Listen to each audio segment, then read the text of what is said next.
Today I'm sharing two card projects that feature a mini stamp and die set and prove that just because something is little doesn't mean it can't have big impact. To see these two card projects come together, stick around. That video is coming up next.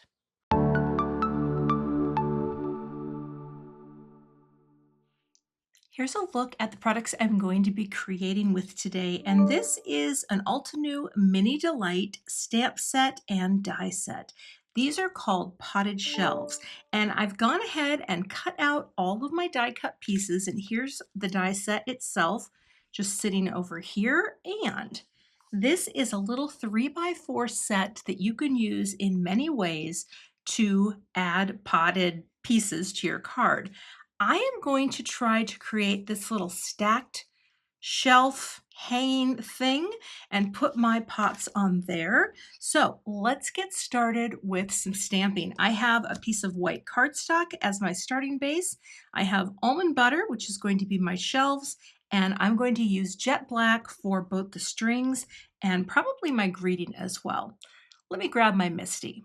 Whenever I get something new, or if there's something I've not tried before, I think mini sets are a great way to go, and also just sort of following loosely the guide of what you see on the packaging. Many Altenew products do have the packaging with inspiration and directions, and so I'm going to start, well, I guess I'll start at the bottom and work my way up. I may be trimming this a little bit. In fact, I probably will. So I'm just going to work with the sort of wonky shapes. But see, this is also a stand, and then there are also separate shelves as well. So I'm going to take my first one and place it right about here. And I'm going to keep it in this area because I want to have, well, I want to have room to cut this down just a little, which I often do with most of my cards. I like to have a little margin. So let's stamp a little almond butter shelf. Bring that down and press. Now I'm going to stamp this twice, I guess. And then we're going to figure out the placement for the little connecting pieces. Well, it's a little sticky with my hand. There we go. They sit right on top. Now I could do a little test first to see how this is going to look. And in fact, oh, you know what would be so smart? It would actually be really smart to have two different MISTIs to do this, because then I could, well, you know what? We're going to roll the dice here. Forgive my little head or my big head. All right, we have our first connectors. I am going to just do a quick little condition here with my conditioning eraser. And I'll just use jet black dye ink to ink these up.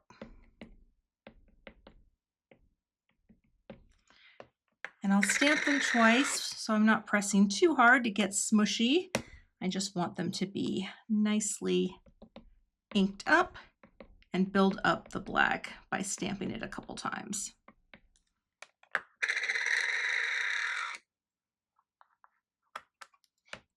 That looks great. And we'll clean these off. Now I'll move on to my next layer for a shelf, and that is going to be, let's see, not the wonky one, but the straighter one. And here, again, I want to make sure that it's, basically, well, let's see, is one side straighter than the other? This is a little straight. And here I can kind of see through the tops there of the black loops here. I'll pick these up for now and just set them there. And it doesn't have to be perfectly straight. What's fun about this is it's just, some really fun, simple stamping and paper piecing. Okay, and it doesn't have to be perfect, right? Got a little blotch in there somewhere. Oh, on the stamp. Hold on a second. I have to wipe that down. All right. There we go. And press. Then I will repeat one more little connector. Pick that up and stamp.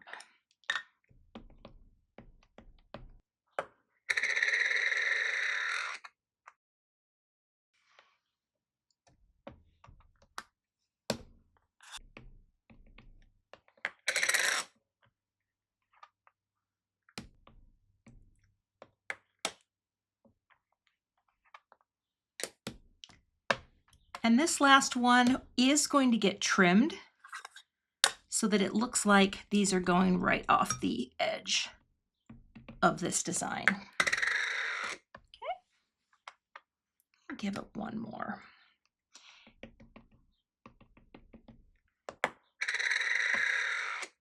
Like that. All right. Now, I could stamp my greeting, but I may wait because I don't know if I'm going to do black ink or emboss. So while we think about that, let's assemble some pots. I'll be using some liquid glue for this, and I'll go ahead and speed it up a little and just talk you through what I'm thinking while I make plants, because I do not have a green thumb. I just want to be really clear about that right now. My green thumb tends to come when I'm using projects for cards. So let's glue it up. It's pretty easy to put together, and one of the things that I really appreciate about a small set is that it's not overwhelming. There are not so many pieces that it will take you forever. And the reality is, you don't have to choose as many colors. You really can keep it simple.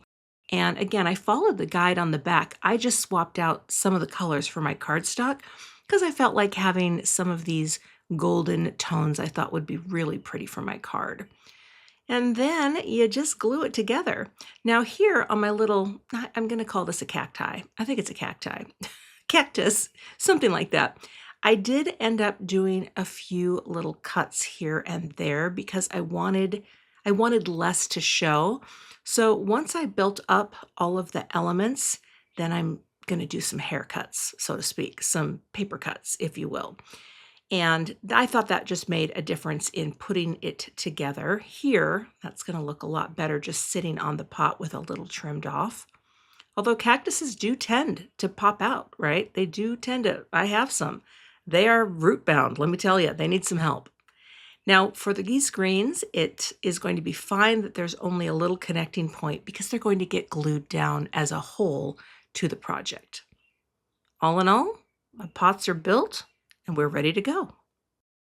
So now that I've got my pieces together, I'm going to trim this down just a little bit, and I'll show you the crop that I'm going to take because it's okay. Well, I have a plan.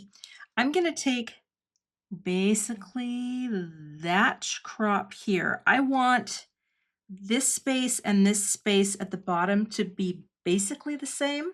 So I'm going to take this die and I'm going to cut that out before I stamp my greeting. Let me run that through my die cut machine. Thanks to a recording error on my part, I missed several steps here, including stamping and popping my panel down onto the note card. Let's resume the action.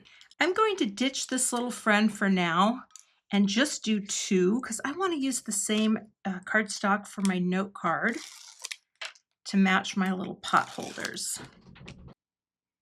Yes. And now we'll just glue these on because I think only two is right for the crop that I've done. And a lot of times, I don't know until I get there what actually I'm going to do. And so we're going to do that right there. Okay. Love that little pot. It's so cute. Okay, pop some there. And then here, we'll add a little glue to the backs here. I think I'll do a little on each leaf too, just because it's held on so delicately. I don't want that to slip in any way, not that I think that it will, but you will come here under this greenery and we'll sit it right there where it spills over each side and then pops up here. Oh my gosh, I think that is such a cute, simple birthday card. Isn't that fun? I love the little pots. I love the little hand stamped shelving that they're hanging on. I think that turned out great. For my second card, I decided to cut this off of the pot that was on just to show you what it could look like with the little, just a single level thing here. I think this would have been cuter if I would have flipped the browns, but I also liked that contrast that it has that way. But that's the second card. So let's do a quick design review of both designs. So today's cards have some common colors. Obviously, we have our greens, we have our yellow mustard tones, and a little hot pink thrown in there. And of course, I'll set this one aside for now. If we look at the balance here, this is definitely asymmetrical. I'll bring in my little overlay grid here and we can talk about the placement. And actually right here, you can see these two columns of the card fill up with most of the visual weight, with our little happy birthday being right here in the center of, well, not quite in the center of the third column, but if you look at the center of the actual panel itself, that is pretty well centered underneath those 2 points. And I kind of like the way that looks. This is very, very simple. We have a 1/2 inch margin basically all the way around. And as far as colors go, I've got some strong contrast here, but this isn't really anything that I look at the color wheel and say, oh, that's definitely a this and a that. I mean, we have yellows and we have pinks and we have greens. So basically 2 warm colors and one that sort of goes into cool. But I think it has a nice contrast. And when you put the black in, that just gives it a nice clean finishing look. Our second card is also very simple. This is more of a center weighted symmetrical design, even though, let's pop this here. I mean, everything here is centered right down the middle. Now it's not, no, that's pretty good. This is a little off, well, maybe it's not. It's always funny to lay these over after the cards are done and see how well I did. But you know what? This is a really nice centered design with lots of white open space. You could certainly embellish if you wanted to. I chose to keep these really simple today, but I think both are very sweet cards that would be lovely to have on hand to send for either a birthday or just when you're thinking of a dear friend. You can find links to the products I used in today's video in the YouTube description box. I'll have a link to my supplies and a link to a blog post as well, because this card is also part of a larger blog hop to celebrate this release from Altenew. All that information can be found again in the YouTube description box. If you're not a subscriber to my channel, I'd love to have you, so hit that subscribe button and be sure to hit the notification bell so that you don't miss the next time I post. Here's another video featuring some fun products from Altenew that you may want to check out, and I'll see you in that video.